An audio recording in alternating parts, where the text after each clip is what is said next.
PLA2 দিয়ে form fill up করা হলো। আমরা ভেবেছি না হয়তো 2-10 জনের হিয়ারিং আসবে। এখন আবার পেছনের দরজা দিয়ে অন্ধকারের শক্তি তৈরি করে অন্ধকার গুলি খুঁজছে ক্ষমতায় আসার জন্য। আমি বিজেপি বন্ধুদের বলি, বিজেপি বন্ধুরা রাজনৈতিক পাঠ্যপুস্তক পড়েননি, কখনো এইভাবে ক্ষমতায় আসা যায় না। ক্ষমতায় আসতে গেলে মানুষজন ক্ষমতায় বসায়, আপনাদের কোলে করে কেউ বসিয়ে দেবে না। আপনারা ভুল পথে চলছেন। তৃণমূল কংগ্রেস প্রয়োজনে জীবন দিবে, কিন্তু কোন দুনিয়ার পৃথিবীর অপশক্তির কাছে মাথা নত করবে না। আর আগামীতে এই বিজেপিকে কোন যন্ত্র দিয়ে 26 সালের পরে আর খুঁজে পাবেন না, কারণ এরা যে অন্যায়, অযৌক্তিক, অগণতান্ত্রিক ভাবে এসআর করে মানুষকে বিরক্ত, হয়রানি, হ্রাসমেন্ট করতে চায়। আমি পরিষ্কার বলি, বাংলায় কোন রকমের কোন ষড়যন্ত্র করে কেউ সুবিধা করতে পারেনি। আর আমরাও দেখতে চাই আপনারা কতদিন ষড়যন্ত্র করেন। এই বাংলায় বিজেপি চক্রান্ত ষড়যন্ত্র করে ধর্মান্ধতা করতে চায়। আমি বিজেপিকে বলি, বাংলার মানুষ ধর্মান্ধ নয়, বাংলার মানুষ ধর্মপ্রাণ। বাংলায় মমতা বন্দ্যোপাধ্যায়, যিনি সর্বধর্মীয়তার মুক্ত প্রতীক, যিনি আস্থা, সাম্য, ঐক্যের প্রতীক, এখানে তার নেতৃত্বে বাংলায় যে যার ধর্ম নিশ্চিন্তে, নির্বিঘ্নে, নির্দ্বিধায় পালন করবে। কেউ কারো ধর্মের প্রতি আঘাত আনতে পারবে না, আর রাষ্ট্রের কোন ধর্ম থাকতে পারে না।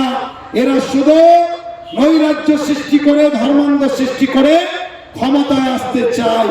আমি পরিষ্কার বলি, আপনারা যে ষড়যন্ত্র করেছে এই সংখ্যালঘু, আগামীতে এই বিজেপি সরকার, এই দৈত্য দানবীয় জালেম সরকার নরেন্দ্র মোদীকে একেবারে উৎখাত করে বাড়ি ফিরতে হবে।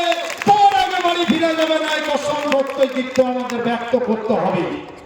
আমরা বাঙালি মানুষজন, বিশেষ করে সংখ্যালঘু মানুষরা, যে সংখ্যালঘুদের উগ্র বিরোধিতা করে বিজেপি, তাদের ভোটাধিকার হরণ করার জন্য, তাদের ভোটাধিকার বাদ দেওয়ার জন্য এক একটা ব্লক থেকে 20,000, 50,000, এমনকি আমি যে বিধানসভার বিধায়ক, সেখান থেকে 72,000 লোককে ডেকেছি। আগে বলেছিল যে 2002 নাম থাকলে তাদেরকে আসতে হবে না, কিছু মুসলিমদের নাম বাদ দেওয়া গেল না।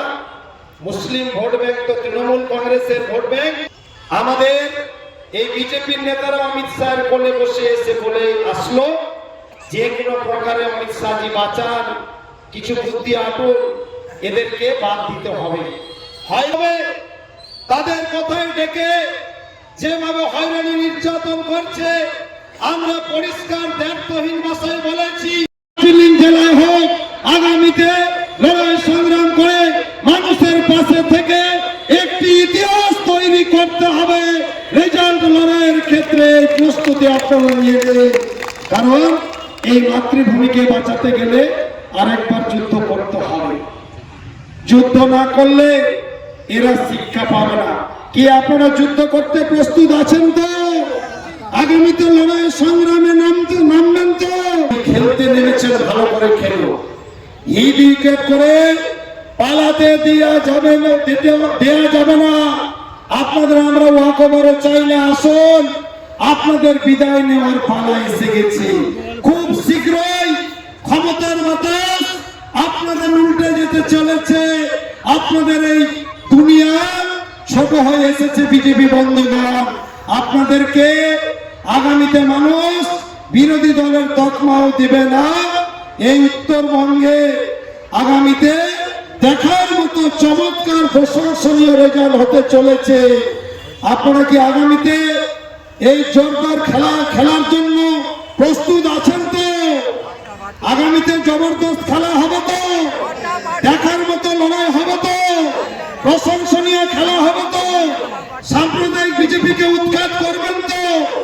আপনাদের করার শপথ নিতে হবে, কারণ আমরা যেভাবে দেখলাম এই বিজেপি বৃহৎ এটা এসআইআরের বারংবার হয়রানির প্রতিবাদে একটা তীব্র প্রতিবাদ, একটা সবাই এখানে ছিল চটহাটে। এখানের জনস্রোত জনবিস্ফোরণের আকার ধারণ করেছিল। প্রতিবাদ সভা একবারে বিস্ফোরণের জনসভায় পরিণত হয়েছে, জনতার ঢল নেমেছিল। এখান থেকে আমরা স্পষ্টই বার্তা দিলাম, বিজেপি যতই যেভাবে ষড়যন্ত্র চক্রান্ত ব্লুপ্রিন্ট করে পিছনের রাস্তা দিয়ে ক্ষমতায় আসতে চায়, তারা অন্ধকার গলি খুঁজছে এসআইআরকে কেন্দ্র করে, বিশেষ করে সংখ্যালঘু মানুষদের ভোটাধিকার বাদ দেওয়ার জন্য, ভোটাধিকার হরণ করার জন্য বৃহৎ ষড়যন্ত্রে নেমেছে। এতে আমরা তৃণমূল কংগ্রেসের নেতা কর্মীরা তৃণমূল স্তর পর্যন্ত আমরা সজাগ সচেতন আছি। হিয়ারিংয়ে আমরা সবাইকে ডেকে করাচ্ছি যাতে একটিও ভোট বাদ না দিয়ে বিজেপির দিবা স্বপ্ন যাতে রঙিন স্বপ্ন কর্পূরের মতো উড়ে যায়, তার জন্য সেই ব্যবস্থাপনা আমাদের জেলায় জেলায় এর কর্মসূচি শুরু হবে।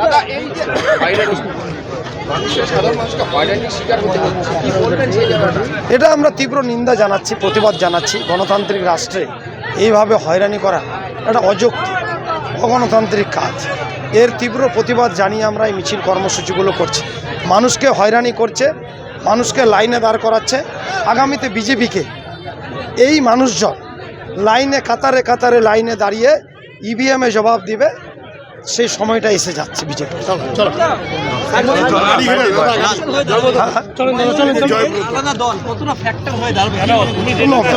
দেখুন, একটা কথা আছে বাংলায়, জন্ম নিয়ে বাপের সঙ্গে পাল্লা দিতে হয় না।